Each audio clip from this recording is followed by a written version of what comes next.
feeling like a shark in a shrimp tank. Big fish, small pond in the shrimp tank. Hey everyone, I'm Mark Scribner. I'm your co-host with Chris Collins on the Shrimp Tank today. How you doing, Chris? Mark, doing wonderful. Great time to be here. Great time to be on the Shrimp Tank for sure. That's absolutely right. Now on the Shrimp Tank, our tagline is where book smarts and street smarts collide. We are the #1 entrepreneur podcast in and around New England, where we get to speak to some of the most amazing entrepreneurs, business owners, people that are making stuff happen in Boston. And you can find this particular podcast, all our podcasts, on theshrimptank.com/Boston, also on Google, Stitch, SoundCloud, basically anywhere that you can download your podcast. We are nationally syndicated through iHeart, so you could also find them, the shows there. So we encourage you to follow us if you can, tag us, and try to get on the show as much as possible. So today we're really excited to bring on a friend of ours. His name is Kevin, and he is a performance coach that focuses on NeuroLinguistic Programming. A lot of really cool stuff, and especially during COVID, there's a lot of stress around business, being an entrepreneur, being blocked, having to navigate through some really difficult stuff. So with that said, Kevin, it's really great to see you today. How are you doing? I am doing fantastic, Mark. Thank you very much. And thank you both for having me on the show. I'm thrilled. Yeah, when I talk to people about Shrimp Tank, they say, Shrimp Tank, what's that? I said, well, I'm a shrimp and they invited me in. Well, I'm thrilled to be here. Thank you. Good. Well, it's that's kind of a knockoff on the Shark Tank. So here at the Shrimp Tank, we don't get asked for money, at least here. But the principles are the same, is that running a business, a successful business, there's principles, there's foundations for trying to pull that off. And we know that you get to work with some really interesting entrepreneurs and people that are making stuff happen in Boston. So I was curious if you could tell us if there's some commonality of some of your successful people that you work with. Well, the most common thing is that everyone I work with really, really wants to get ahead. They want to get past whatever they're dealing with, and they want to get ahead. Typically ceilings, these are people who find themselves, hey, I haven't been able to get past this managerial level, or I haven't been able to get my business past this revenue for a long time. I don't know what I'm doing wrong. And usually it's something upstairs in their mind. And that's where I come in. Kevin, correct me if I'm wrong, but it seems like over the last, let's say, decade, there seems to be a lot more people in your space where, say, 20 years ago, I just don't recall running into as many coaches and people working on the mind as there is today currently. There certainly is. It has blown up, and I can't remember. It sounds like it's going to even double in the next 3 years. And yeah, so a lot of people are getting into the space: life coach, performance coach, mindset coach, which I am. Really, I love to describe myself as, because I change mindsets. And then there's all sorts of other coaches, right? There's business coaches, executive coaches.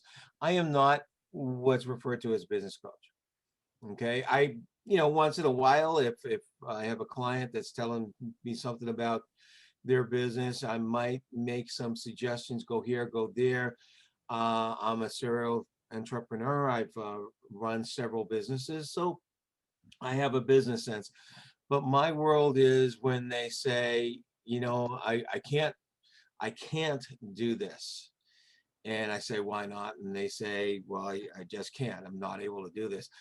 Most of our problems are in these beliefs that are deep, deep within us that are preventing us to move forward. In my world, we call them limiting beliefs, because basically they limit you. Could you maybe walk through like an example of someone that you've worked with that, that would be in that ceiling kind of environment, like where they began, where they started, what you were able to do for them? Sure. Great example is one of the first business clients I ever worked with. And he came to me and he said, for some reason, he had a medical practice. And he said, for some reason, I can't get my, revenue above a certain amount. Every time I do, something goes wrong, I lose clients or I lose my pipeline. And so he was frustrated. And he was very successful in what he was doing. I thought it was amazing, but he knew that he couldn't get beyond a certain amount. And so I helped him with that. And it turns out that, I don't want to sound, therapy, but it turns out that a lot of our problems go back, a lot of our beliefs go back to when we were children.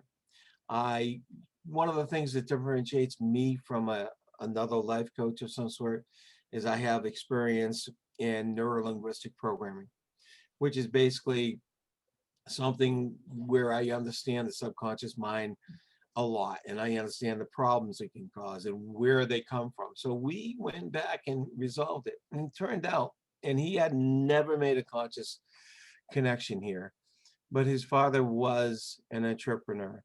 And when he was 6 or 7 years old, the business blew up in Florida. I guess his business partner screwed him, and they lost just about everything. And so he had memories of him being back when they just moved out to Massachusetts. Parents were fighting, and it was all about the business blowing up. So you know how we hear as we're growing up, money doesn't grow on trees, money's the root of all evil, rich people are bad. We hear all these things.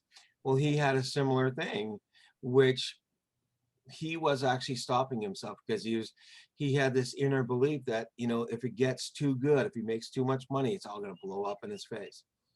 It's not uncommon for people to have this. They're not conscious of it, but there's something stopping them from going forward.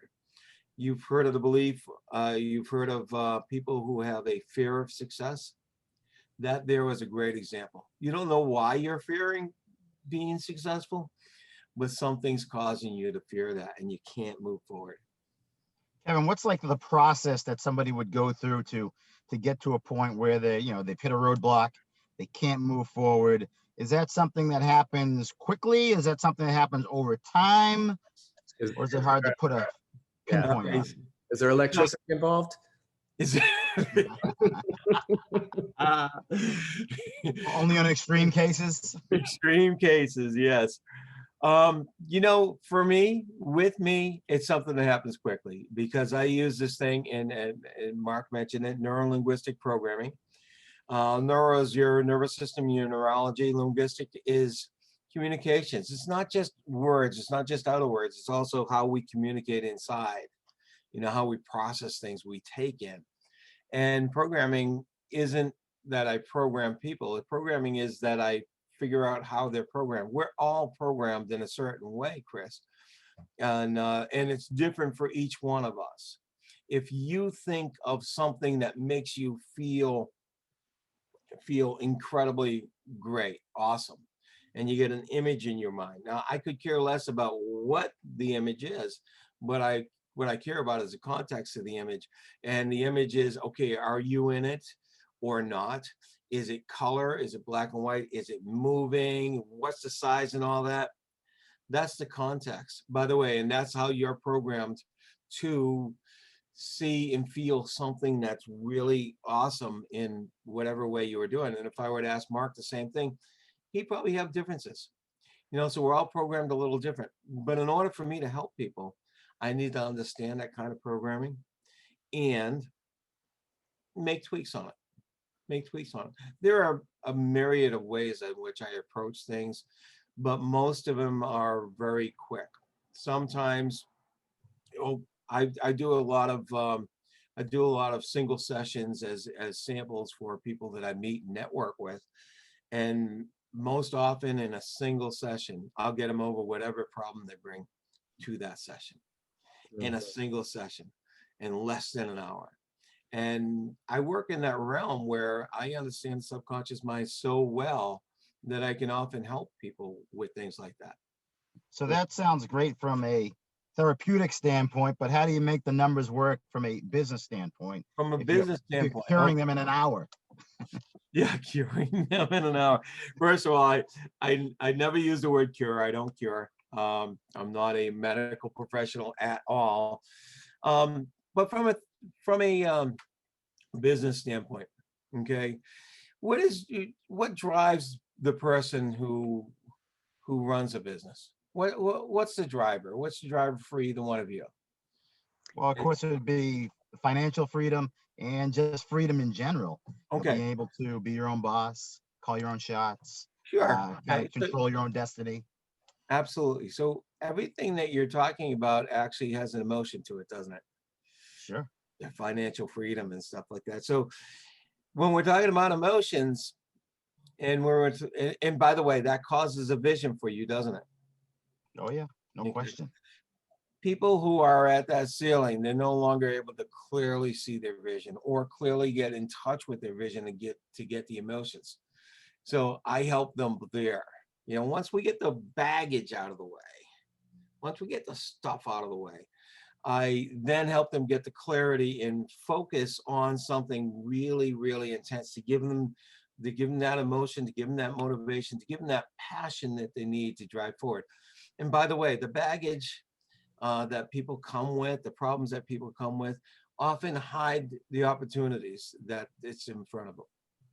Mm. Once they get that out of the way, they start seeing things in a different manner and they can take advantage of them. They can think clearly.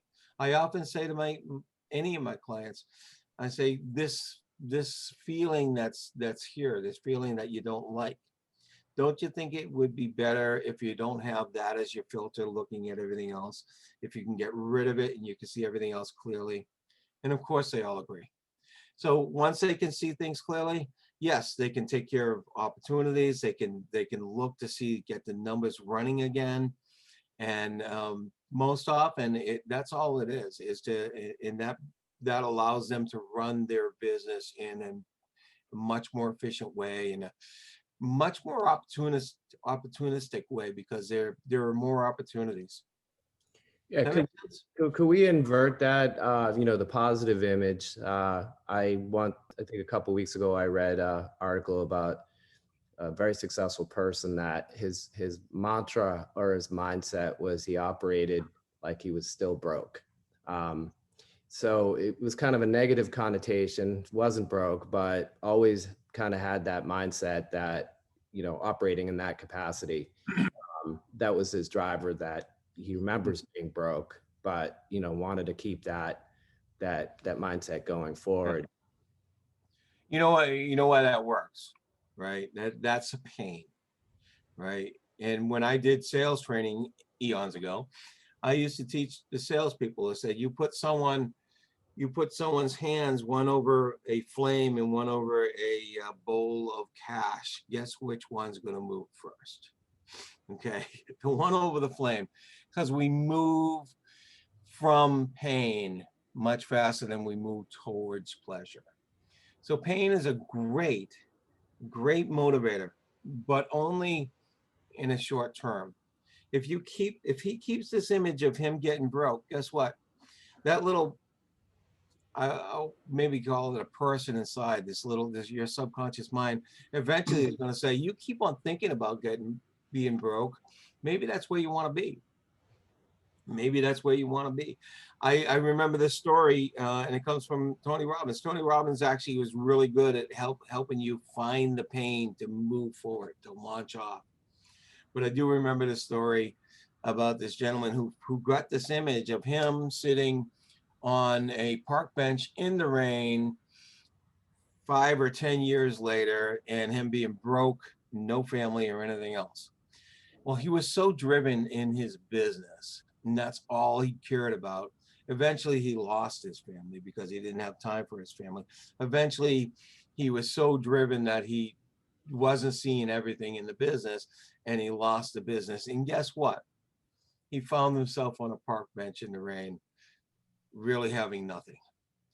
So whether that's true or not, it is true that the more you think of something, whether it's negative or not, the more your subconscious mind tends to bring you towards it. Mm. That makes sense? It does. Who are some of the people that you can't help? Like, we get to focus on really amazing business owners, entrepreneurs, but do you have a prototypical type Well, person you could? No, If it's someone, if it's someone that their help needs to be in their business and how they're running the business, they need a business coach. This is simple, and I'll tell them they need to go find a business coach. But you know, as far as the problem, as far as people who have problems that are keeping them from going forward, and I talk about it this way. You know, I can work from the CEO to the housewife or the house husband. It doesn't matter, because we're all human. We all have past, we all have experiences, and we all, you know, we're not machines. So I can work with anyone, basically. You know, people with real serious mental health issues, schizophrenics and stuff like that. Yeah, no, I don't work with that. But for the most part, hey, we are in a place right now with anxieties all over the place, isn't it? Mhm. Anxiety and stress and fear. Sure. Because, you know, if there ever was a time where we have an unknown in front of us, because, you know, maybe back in April, and I was one of them back in April, saying, well, you know, I know what's going to happen and we'll be over this in a couple of months. No, that didn't happen. And it's still unknown. None of us can predict it. And the fear of unknown is predominant. And what can I do with that? I asked, I was just working with a client the other day. His business is a brick and mortar.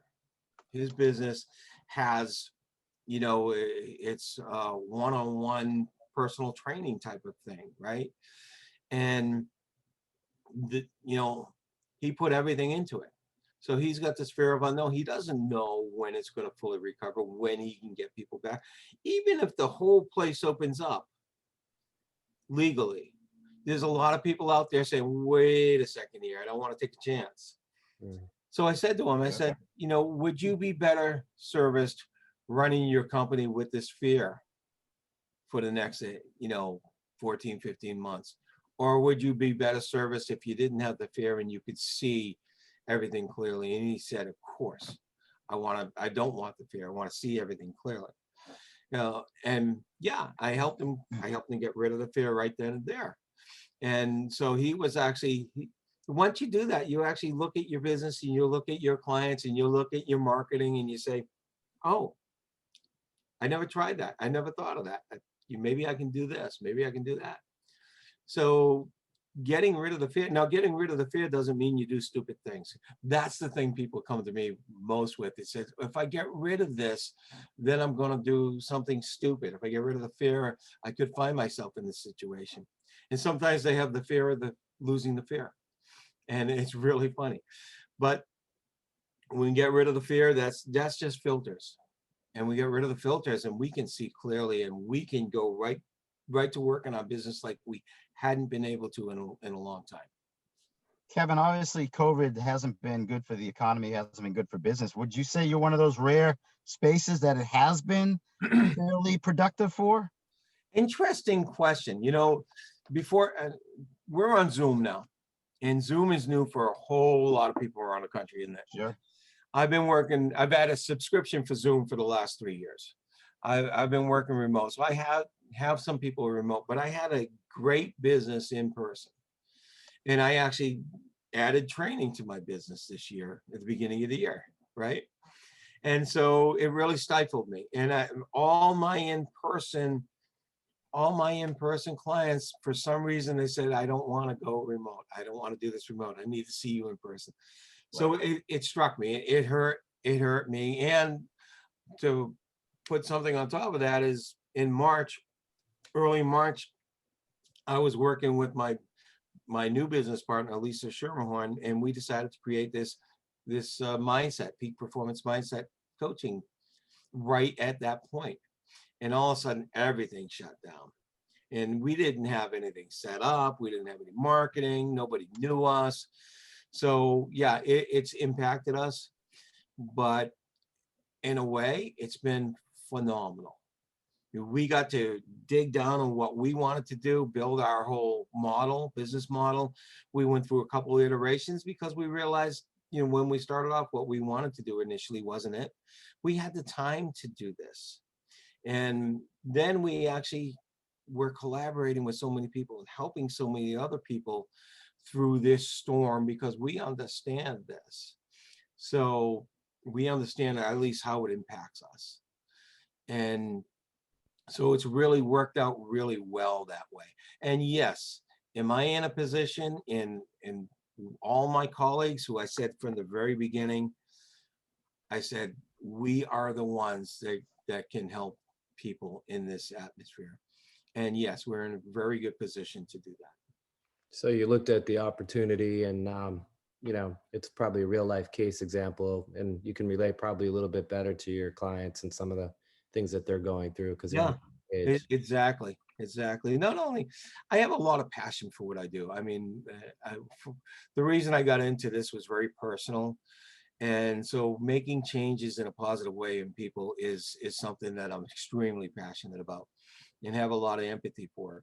There's one of my side hustles, which really is a passion, and it's this it's this process for helping people clear stuff in a how should I put it, in a way in which, not in a deep way that I do with my clients, but in a lighter way, which actually gets rid of stuff so that they can get stuff, kind of a law of attraction type thing.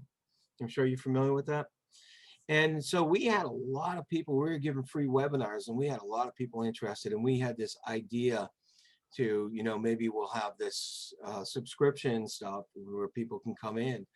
And then we looked at each other and we said, this is a lot of people hurting. Let's not even charge them.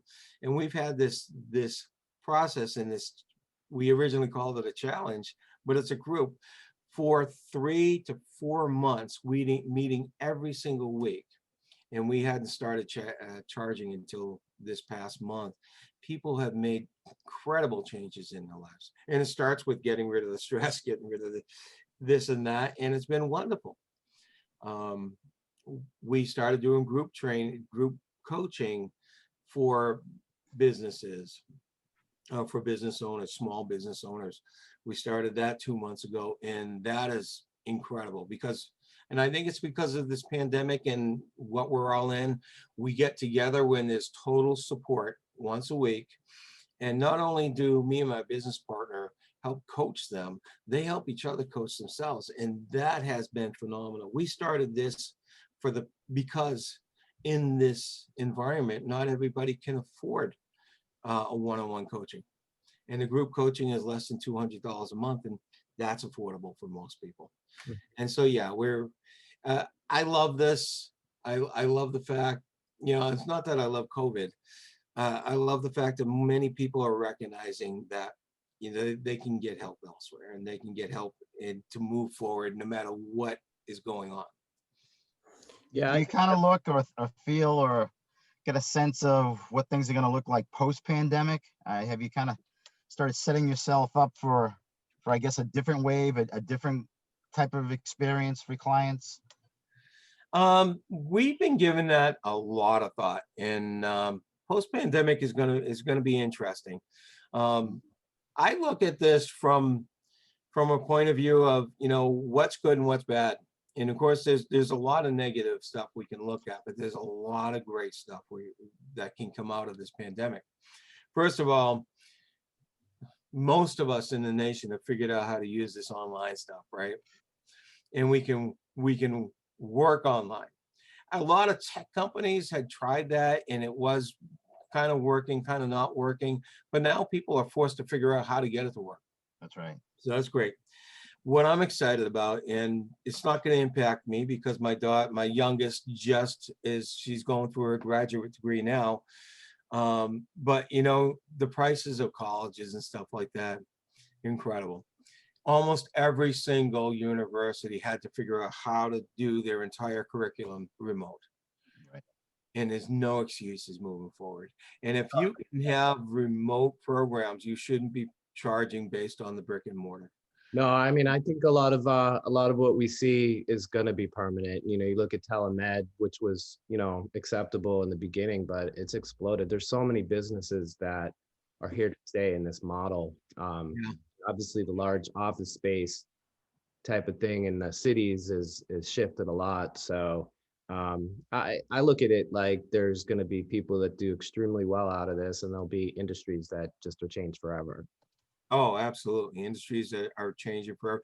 You're talking about the telemed. I met you got to talk to a founder of this new process for RNs to go into business for themselves. One of the things that they could be doing is telemed. So they're opening practices as if they're doctors, and they can do most what a doctor can do, and there are limitations. But I thought, when I saw that, I thought this is so wonderful, a whole new industry. Yeah. And we're going to find a lot of industry in here. Mhm. Now, though I do coaching with professionals, I also concern myself with mental health. And so I am on a lot of bulletin boards and a lot of working with influencers on LinkedIn that deal with mental health. And one of the things that's not talked about is this pandemic not only has killed hundreds of thousands of people around the world, but we're going to see the lasting effects for years and years. Suicide rates have gone up. People, mental health problems have gone up. Even if you were pretty solid mental health, you get isolated, you have to stay in, you have to social distant from all your friends and even some of your relatives. That causes mental health problems. And so this is something I'm concerned with. And I've always had this, passion for helping people in that field too. It's not my coaching business, but it is a concern of mine, and I like to help people as much as I can. I'll see. I guess you'll So get a navigating as a go. navigating as a serial entrepreneur in the pandemic, have you found it more challenging just trying to get the business going? Well, Because I know that's something that drives you, right? So, Yeah. and you haven't let something like a pandemic stop you. You continue no, start and work through business. because I'm driven and I have passion. It's not so bad. Now, having started up a sales franchise, not knowing anything about sales from scratch, and then having run a software company for 10 years, or started from scratch, none of them are easy. Okay. I didn't compare anything that I was doing this year during the pandemic to anything that I've dealt with in the past. But if I were to, I would say it's no harder, it's no easier than starting a business. Anyway, now that's for me. I understand I'm tied into the tech. I have a tech background, so I love tech. I'm tied into the tech industry in Boston. The Boston New Technology group that I'm a part of. And so I see a lot of people, they're struggling. Some of it's on their own. You come into the pandemic and you're looking at, well, a lot of people losing their jobs and this and that. And you all of a sudden get this belief that maybe I shouldn't do this, or I can't do this, or this is never going to work. And that's not always true. I'd like to remind our listeners that you can download this podcast, all our podcasts, Google, Stitch, SoundCloud, iHeartRadio. Kevin, for our listeners, what's the best way for them to get a hold of you, whether it be a website or an email? Oh, sure. Email kevin.martin, MARTIN, at Pause Effects. Let me spell that out. POSEFFECTS. It's short for Positive Effects, which was my original business. Kevin.martin at pauseeffects.com. I'll be glad to answer any questions any of your listeners have. That's great. Well, on behalf of Chris and myself, we'd really like to thank you for your valuable insight, especially during these times. Great guy, awesome networker in the technology space, and bundle of energy every day. And obviously, I look at these as principles for all entrepreneurs. Just like gravity is a principles for success, happiness, achievement are all principles. So thanks for your valuable insight, and we look forward to following up on your business and hope you success. I've been feeling like a shark in a shrimp tank. Big fish, small pond in a shrimp tank.